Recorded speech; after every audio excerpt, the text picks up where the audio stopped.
Good morning, Suzanne Joy. Good morning, Deborah, LeeAnn. Oh my goodness, there's so much to tune into. And since we titled last week's episode, um, the energy management part one, I don't know, we could go on with part two, or we could just move somewhere else completely different. But I feel that we all are in need of some support. You started on the managing or healing or supporting our nervous system. And I want to ask you if we can find another name for that. Because by calling it a nervous system, are we telling our body that there's nervousness there? Or can we Yeah. call it our emotional system?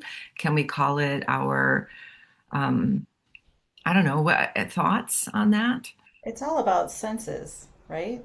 I Yeah, mean, our sensory system. yeah, sensory system. Call Yeah. it what it is, which is, your body telling you things. And so much wisdom. And there's a lot in the collective right now that we are all eating, sleeping, driving amongst, breathing it in, sharing in conversations, watching on television. I'm going to open with this, not to flavor the whole thing, but it was a shock to my system last night. I was getting ready for bed and I had um, planned really good sleep hygiene. I was going to sleep because I hadn't slept through the full moon weekend. And I have just turned off the light and I hear multiple gunshots. And for a minute, I thought, maybe that's fireworks. And then I heard more. And I was like, no, that's not fireworks. And then a couple minutes later, more. And there were sirens and all kinds of things happening simultaneously. So, which made me realize that it definitely was gunshot. And I couldn't find anything on the news. Bunches of sirens, very disrupting, very close. At one point, it must have gone right by or around the corner by my house because I could see the lights in my bedroom window. And so I was trying to breathe through this and send just love to everyone involved. I had no idea. I said, I'm sure there's somebody shooting. Maybe there's somebody shooting back at them, or there's a person being shot, and then there's the officers, and there's the EMT people, and it turned out that this morning I finally saw it on the news that 2 blocks away there was a shooting. It was a couple on their front porch having a loud argument. So that's why the police were called in the first place. As the police show up, the girl is screaming, the woman. He shoots her, the boyfriend. She ends up dying. And the police shoot him. And it took a little bit because he was hiding and going in and out of the house and doing all this. So there was a lot more gunshots then. But anyway, the point being is that kind of thing. I know it happens everywhere in most cities. Maybe not for, people that live in the country or whatever as much, but it happens all the time. And I don't know why it being so close and me hearing it it just felt like uh, I felt it all. And so then I was trying to tell myself the stories around it. And then I thought, no, I just want to feel it and be with it.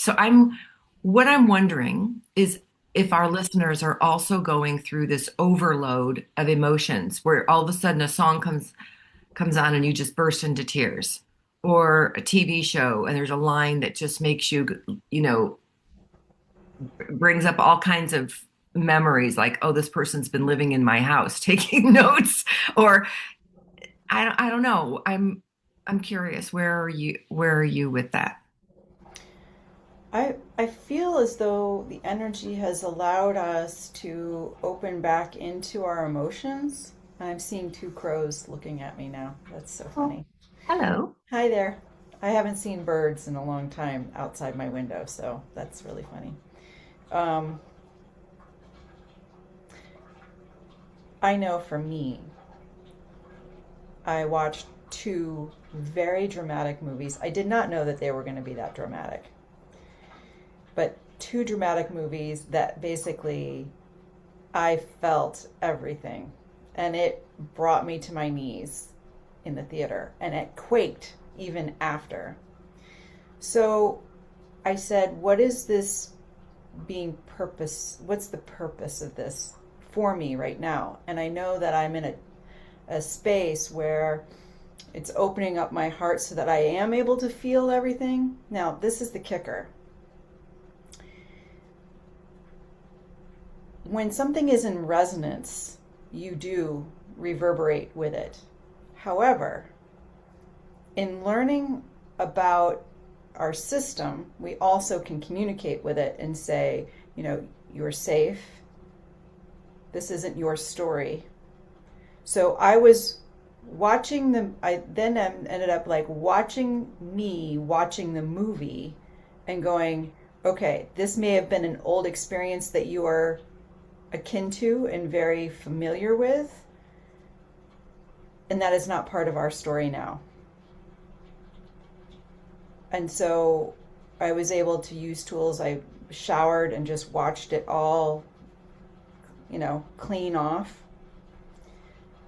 There's times like that where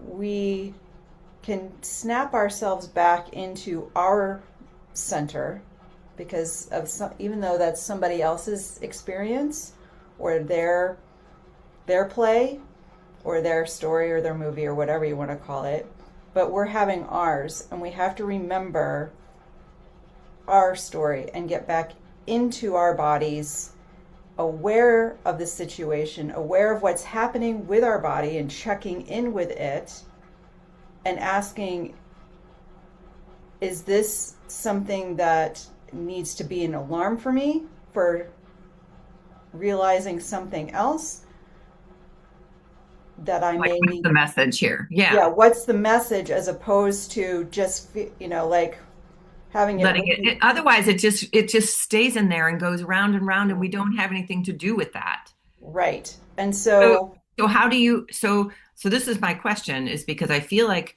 the more that we identify with the stories, and life is built on stories, we learn through stories, and stories are what bring up the feelings. We need to go under the stories or beyond the stories or drop the stories altogether and go with, I just need to feel what I'm feeling. right. And the other thing that I thought was brilliant that you just said, and I know we talked about this a little bit last week because you and I have talked about it a lot in the last month, is be careful of self-abandonment. Yes. Because when we don't take the time to check in and go, okay, I'm going to breathe here for a minute. I'm doing a recatch. And we may not have time if we're around a bunch of people in the middle of a situation or what, but we have to find, and I love this. Lee Harris actually said to write them down. Write down your list. So when you're in the middle of craziness and you can't, it's like, what's a fast and easy thing? I mean, yes, there's a couple things I can spend money for and go get energy work or body work or go for a run if you do that or whatever. But in the moment, feel my feet, breathe, put my hand on my heart, my hand on my belly, breathe. That's something you can do in 10 seconds. Right. And I think that that is so critical because then you can say, what's the intention of this? What's the purpose of this energy that's coming through? Purpose. Yeah. What what is it? Is it baiting me to believe another ill about somebody else? Is it, it's kind of like, what do you truly value as truth? Is it your truth? Is it somebody else's truth? You can honor somebody else's truth, but you may not have to agree with it. And And that's yeah. And that's okay.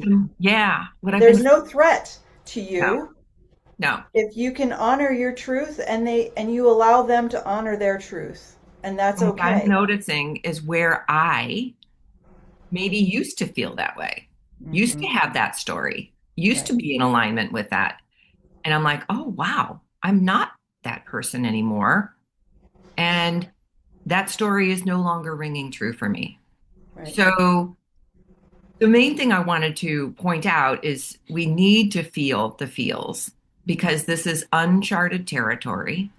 We are moving at such a quick pace. Our our I think our spirits and our hearts and our minds are ready for for those of us who have been doing the work and the preparation, we're ready for that. But our bodies are matter and they just take a lot longer to go through the process. So, I also noticed that this week is the pulse, the gene key pulse of empathy, Mm. which is so perfect. So, Mhm. how do we stand and love someone when they are feeling what they're feeling and manage our energy that we don't cross over and hang out with them in the ucky. We Right. cross over and maybe hold their hand and say, I'm here with you. I love you. Right. This is more about witnessing. Yeah. And Um, asking what they may need. They right. may say, you know what? I just need you to sit with me.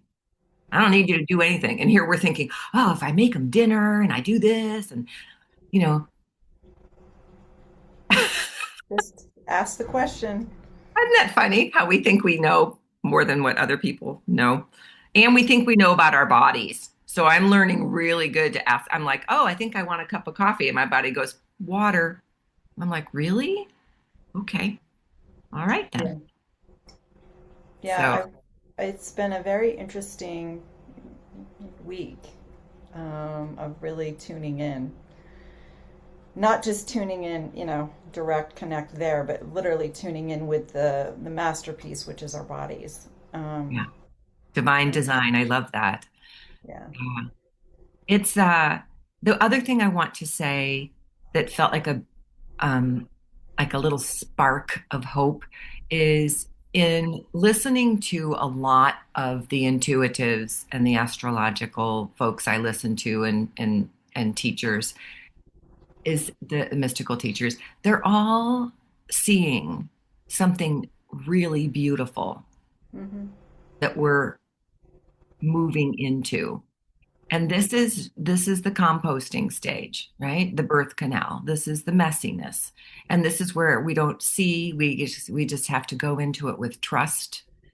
And and every time I see something that's a story of horrific things, like listening to that last night, I want to switch it to, oh, all the neighbors that will take care of that family, because I know this neighborhood.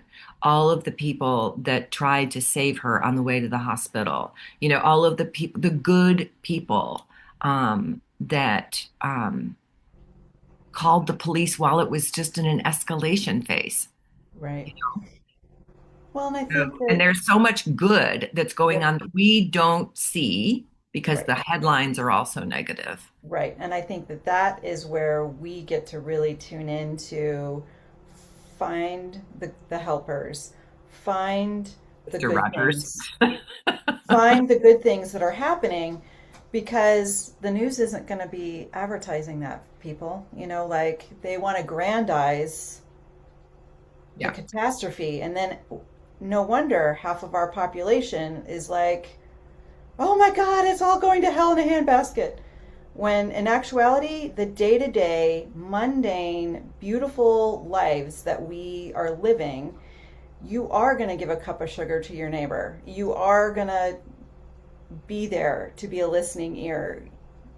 You have circles of friends that are there to light up and play games, whatever it might be. So focus the energy on things that you know, one, light you up, two, um, you may be surrounding yourself with different people that are reorganized. Like, I feel like there's going to be a mass reorganization of people that are aligned with what wants to be birthed, not, And we can't really escape no. those that are not in alignment, and they are going through their more metamorphosis right now as Right, well. So how do we have patience with what's that thing that you wrote on the fridge years ago, Suzanne? right, Let others voluntarily evolve. Can we hold the space with loving kindness, compassion, and just know that everyone's going through their process. The main thing is, how do we model it? We who have been working on ourselves Right. for so long, how do we continue to do our work? And even in the midst of insanity, tune in. Sometimes it's just for me to tune in, close my eyes, and pause in stillness, even if it's noisy out there.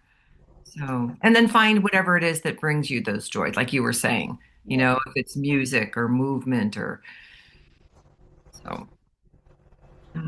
So that's my 2 cents on energy management. And maybe my 5 cents. Oh, I don't know.